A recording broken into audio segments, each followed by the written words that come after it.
दोस्तों, सऊदी अरब के मक्का शहर में मौजूद काबा मुसलमानों की सबसे पवित्र जगह है। पाक कुरान में बताया गया है कि हर मुसलमान को अपनी जिंदगी में एक न एक बार तो काबा आना चाहिए, क्योंकि मक्का शहर में स्थित काबा मुसलमानों के लिए जन्नत से कम नहीं है, बल्कि कई लोग तो इसे जन्नत के समान ही समझते हैं। इसीलिए यहाँ पर आपको हजारों की संख्या में मुसलमान इस पवित्र जगह पर माथा टेकते हुए नजर आएंगे, जिसे हम अपनी नॉर्मल भाषा में हज की यात्रा भी बोलते हैं।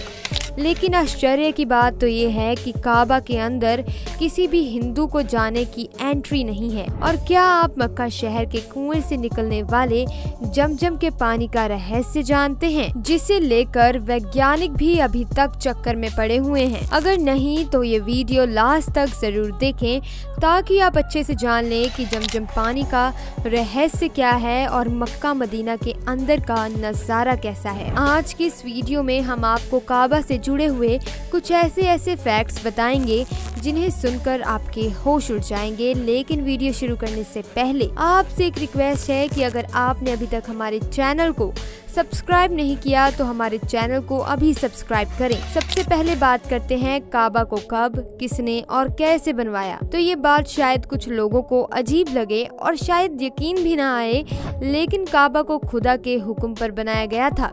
जी हाँ, खुदा ने हजरत इब्राहिम से उनके बेटे की कुर्बानी मांगी और हजरत इब्राहिम ने बिना एक पल की देरी किए, बिना कुछ सोचे समझे अपने बेटे की कुर्बानी दे दी। लेकिन फिर हजरत इब्राहिम का ये सच्चा दिल देखकर खुदा ने उनके बेटे की कुर्बानी ना करते हुए एक जानवर की कुर्बानी देने का हुक्म किया। और फिर खुदा ने इब्राहिम को पैगंबर बनाया, उनके लिए एक घर भी बनाया। दोस्तों, कुरान में ये भी बताया गया है कि काबा अब जो मक्का में देख रहे हैं, बिल्कुल ऐसा ही काबा जन्नत में भी है, जहाँ पर हर दिन 70,000 फरिश्ते उसकी परिक्रमा करते हैं। अब ये चीज भी कई सारे लोगों को सुनने में अजीब लगेगी कि काबा का निर्माण कई बार हो चुका है, कभी कभी प्राकृतिक आपदाओं की वजह से, तो कभी किसी कारण से काबा किसी न किसी नुकसान को झेलता था। और तो और इसके चक्कर में काबा का बार बार निर्माण करवाना पड़ा। ऐसे में आप जैसा काबा देख रहे हैं, ये ऐसा पहले बिल्कुल भी नहीं था। और आखिरी बार 1996 में इसमें कुछ बदलाव किए गए, तो उसमें कई सारी आधुनिक तकनीकों का इस्तेमाल किया गया, ताकि काबा में किसी भी तरह की कोई प्राकृतिक आपदा का असर ना हो।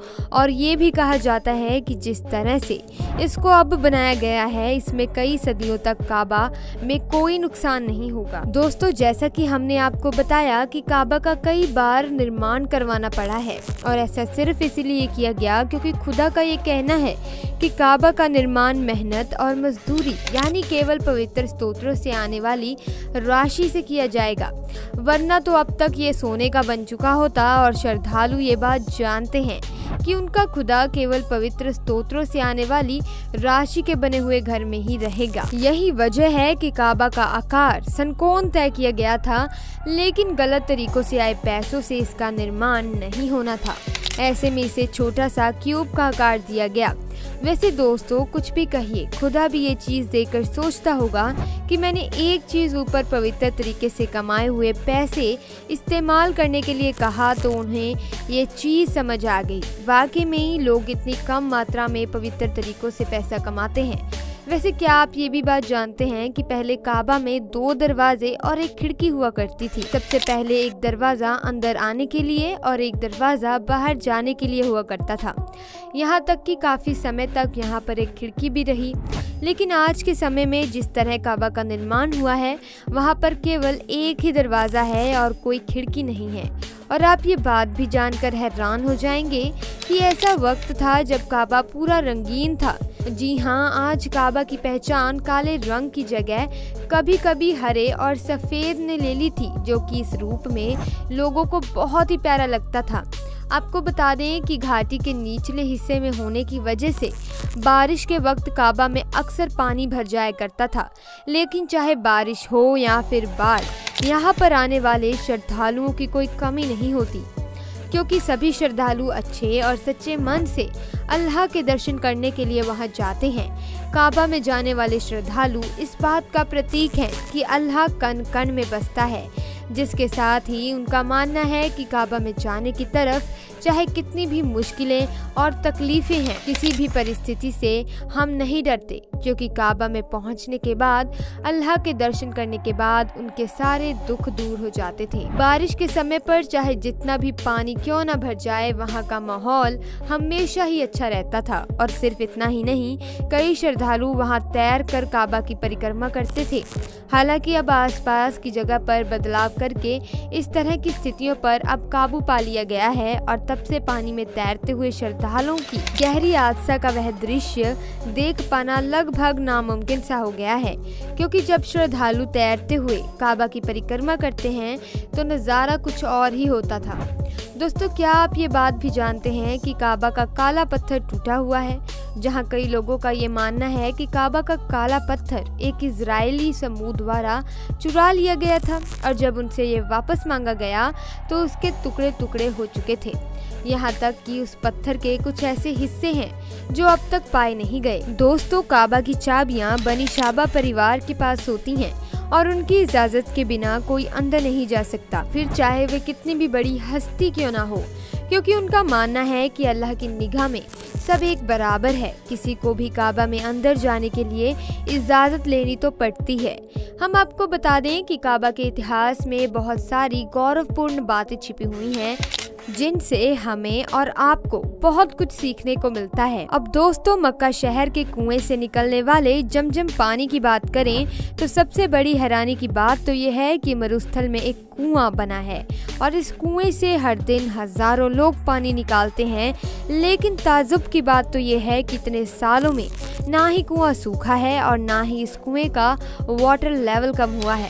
अब आप सोच रहे होंगे कि भला ये कैसे? तो दोस्तों, इस कुएं के पीछे की कहानी कुछ इस प्रकार बताई जाती है कि हजारों साल पहले पैगंबर हजरत इब्राहिम अपनी पत्नी हाजिरा और अपने बेटे हजरत इस्माइल को मक्का के रेगिस्तान में छोड़कर कहीं काम से चले गए थे। जब बेटे हजरत इस्माइल को बहुत तेज प्यास लगी, मासूम इस्माइल प्यास से परेशान होकर रेत पर अपनी एड़ियां रगड़ने लगे और तभी चमत्कार हो गया, क्योंकि जिस जगह पर इस्माइल अपनी एड़ियां रगड़ रहे थे वहां से अपने आप ही पानी निकलने लगा। अब रेत जैसी जगह से पानी निकलना अपने आप में किसी करिश्मे से कम नहीं था। इसी वजह से उस जगह पर कुआं बनाया गया और इसी कुएं को आज हम जमजम के पानी के कुएं के नाम से जानते हैं। दोस्तों, जहां मुस्लिम इस कुएं के पानी को बहुत ही ज्यादा पवित्र मानते हैं, तो वहीं दूसरी तरफ कुछ लोग ऐसे भी हैं जो इस कुएं के पानी को पीने के लायक भी नहीं समझते। यही कारण था कि 40 साल पहले एक एक्सपर्ट ने जमजम के पानी का निरीक्षण किया। 1971 में इजिप्ट के डॉक्टर ने ये लिखा था कि मक्का का जमजम पानी लोगों के पीने लायक बिल्कुल नहीं है, क्योंकि मक्का समुद्र तल से नीचे है और ये कुआं मक्का शहर के बीचों बीच स्थित है।